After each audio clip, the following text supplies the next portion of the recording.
Hi everyone, welcome to my channel. So today I'm gonna talk about scrolling, selfies, and the self-worth, the impact of Instagram on teens. Imagine this. It's a midnight and a 15-year-old girl is curled up under her blanket, scrolling through Instagram. Every sweep shows another perfect self-out, another friend's seemingly perfect life. She starts asking herself, why do I look like that? And why is everyone else so happy?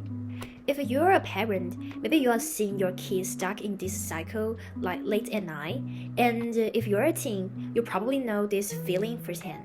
She's not alone. Nearly 60% of American teens use Instagram to scroll or share, and 71% check it every day. That alone shows just how deeply Instagram is woven into young people's life. There's no denying Instagram can be fun and creative, but we have to ask, what impact does endless scrolling really have on a teen's self-image, mental health, and identity? Instagram often feels like a highlight reel. Teens see carefully edited photos of celebrities and peers, and naturally start comparing themselves. It's no wonder their self-esteem can take a hit. Even Facebook's own internal research admitted we make body image issue worse for 1 in 3 teen girls. 1 in 3 girls feels worse about themselves just from an app. That's a serious red flag. Research backed this up. In one study, psychologist Jasmine Farley had a young woman browse social media for just 10 minutes, compared to others who visited natural websites. Those who looked at image-heavy platforms felt worse emotionally and less happy with how they looked. And the more someone tends to compare themselves to the others, the stronger this effect is. Instagram, being all about visuals, can easily spark this perfect life anxiety. Many teens even run 2 accounts, one public, polished version, and the private Finsta for their real, unfiltered selves.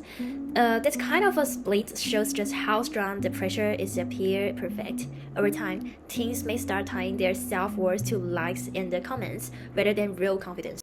Let's talk about what this means for emotional and mental health. On one hand, Instagram can connect teens with friends and supportive communities.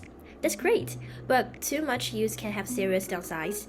The constant flood of content, pressure to perform, and the exposure to harmful message can trigger anxiety, depression, and even sleep problems.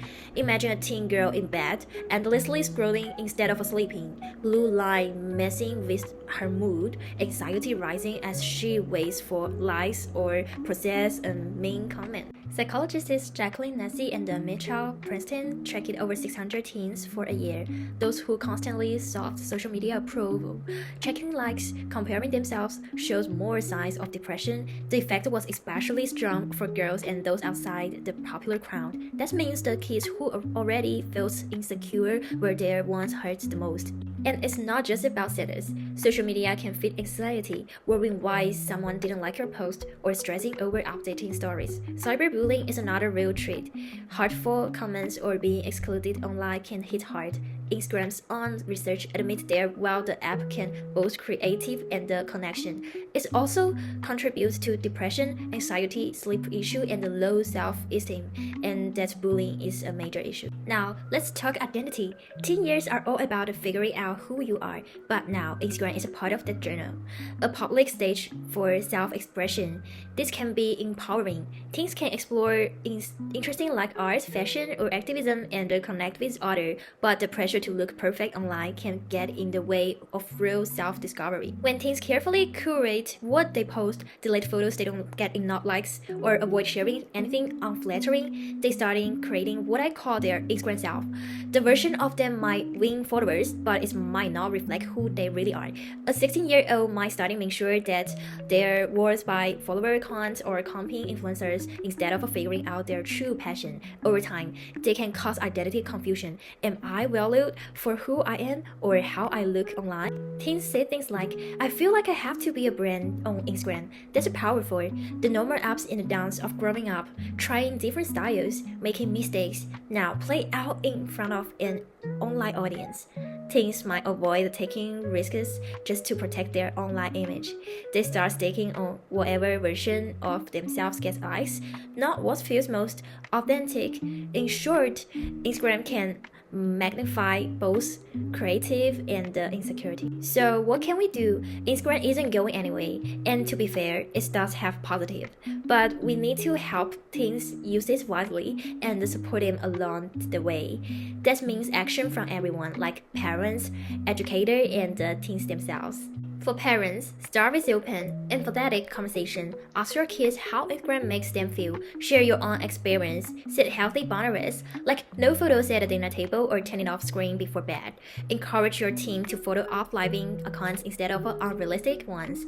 Most importantly, remind them their value doesn't come from likes. Show them through your presence and the support. For educators, you should bring in digital literacy into the classroom, show how social media can distort reality, like filter versus real photos.